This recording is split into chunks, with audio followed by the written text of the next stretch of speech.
72वें अखिल भारतीय सहकारी सप्ताह 2025 के उपलक्ष्य में जिला स्तरीय समारोह का आयोजन हिमाचल प्रदेश एवं जिला विकास सहकारी संघ के संयुक्त तत्वावधान में दीक्षित ग्राम सेवा सहकारी सभा समिति भेड़ाघाट जिला बिलासपुर में उत्साहपूर्वक आयोजित किया गया।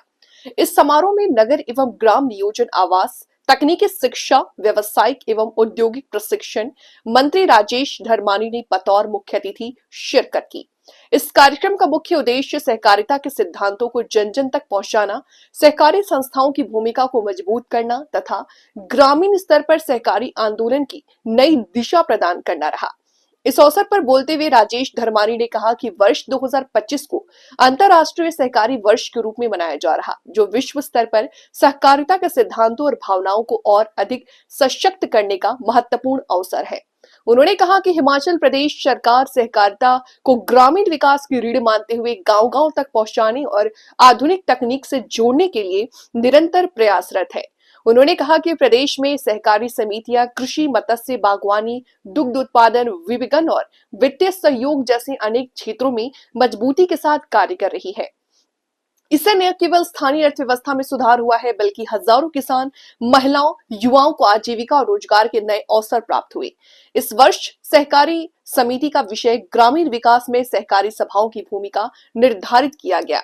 सहकारिता आंदोलन भारत के प्रथम प्रधानमंत्री पंडित जवाहरलाल नेहरू के जन्मदिन के विशेष कार्यक्रम के साथ प्रारंभ होता है तथा वो सहकारिता को ग्रामीण समृद्धि और सामूहिक भागीदारी का आधार मानते हैं। सहकारी संस्थाएं ग्रामीण क्षेत्रों में किसानों, श्रमिकों, छोटे उद्यमियों को संगठित कर आर्थिक शक्ति प्रदान करती है। इस सभाओं के माध्यम से ग्रामीण विकास, कृषि सुधार तथा सामाजिक उत्थान की दिशा में महत्वपूर्ण योगदान मिलता है। उन्होंने कहा कि प्रदेश सरकार द्वारा दूध के समर्थन मूल्य में वृद्धि किए जाने से पशुपालकों को सीधा लाभ पहुंच रहा है। हिमाचल सरकार ने धारा 118 में संशोधन करते हुए सहकारी सभाओं को भूमि खरीदने की अनुमति प्रदान करने का निर्णय कैबिनेट में स्वीकृति किया है, जिससे सहकारी क्षेत्र के कार्य क्षमता और विस्तार को नई दिशा मिलेगी। 90 रुपए किलो के हिसाब से खरीदने का जो है वो घोषणा की है। इस साल से उसकी भी प्रोक्योरमेंट स्टार्ट हो जाएगी। इस तरीके से अगर हम जो हमारे गांव के अंदर किसान हैं, अगर हम उनको जोड़ेंगे फेडरेशन के जरिए, अपने कोऑपरेटिव सोसाइटी के जरिए, तो मैं समझता हूं कि उनके हम संरक्षण उनको प्रदान करते हैं, उनका कोई एक्सप्लॉयटेशन ना हो, उसकी तरफ हम जा सकते हैं। अभी हमारे बिलासपुर में शिवा प्रोजेक्ट में बहुत सारे प्लांटेशन हुए, लगभग 56,000 पौधे जो हैं वो अभी तक हमारे जिला बिलासपुर में शिवा प्रोजेक्ट के तहत लग चुके हैं।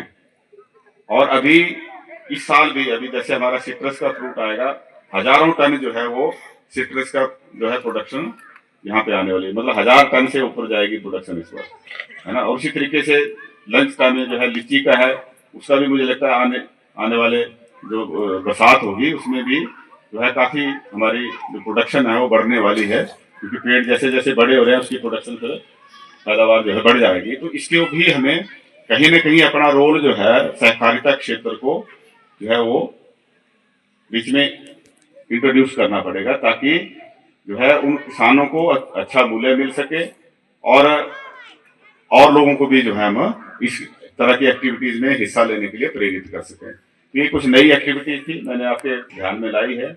और भी आप जो भी हमारे बुद्धिजीवी लोग हैं उनसे आप सलाह लें, किसानों से सलाह लें, जो भी वो चाहते हैं उस तरह की एक्टिविटीज में हम उनको आगे जो है बढ़ावा देने के लिए कदम उठाएं। और इस तरीके से अगर हम काम करेंगे तो हमारा सहकारिता क्षेत्र का भी फैलाव होगा और साथ में जो है लोगों की आर्थिक स्थिति बेहतर करने के लिए, उनको अच्छा मूल्य मिल सके, उसके लिए भी जो है हम काफी जो है उनकी मदद करेंगे।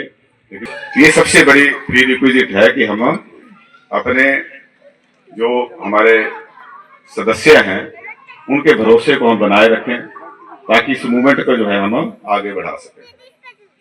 ये बड़ा अच्छा कॉन्सेप्ट जो है वो शुरू किया था सहकारिता सभाओं का के जरिए जो है लोगों को सेवाएं देने का, और सेवाएं दे भी रहे हैं। ऐसा भी कोई ये तो अपवाद 2-3 जगह पे हुए हैं, लेकिन ज्यादातर जगहों पे दूर दराज के क्षेत्र में जो है वहां पे सहकारी सभाएं के जरिए जो है लोगों को बहुत सारी सेवाएं मिल रही है और बिना सरकारी सहायता के भी मिल रही है ना, क्योंकि वो सेल्फ सस्टेनेबल है। ये मॉडल जो है वो एक बेहतरीन मॉडल है क्योंकि कोई भी संस्था, कोई भी जो है ऑर्गेनाइजेशन, अगर वो आर्थिक तौर पे स्वावलंबी है, आर्थिक तौर पे जो है वो सेल्फ डिपेंडेंट है, तो मैं समझता हूँ कि इससे बढ़िया कोई बात नहीं हो सकती है।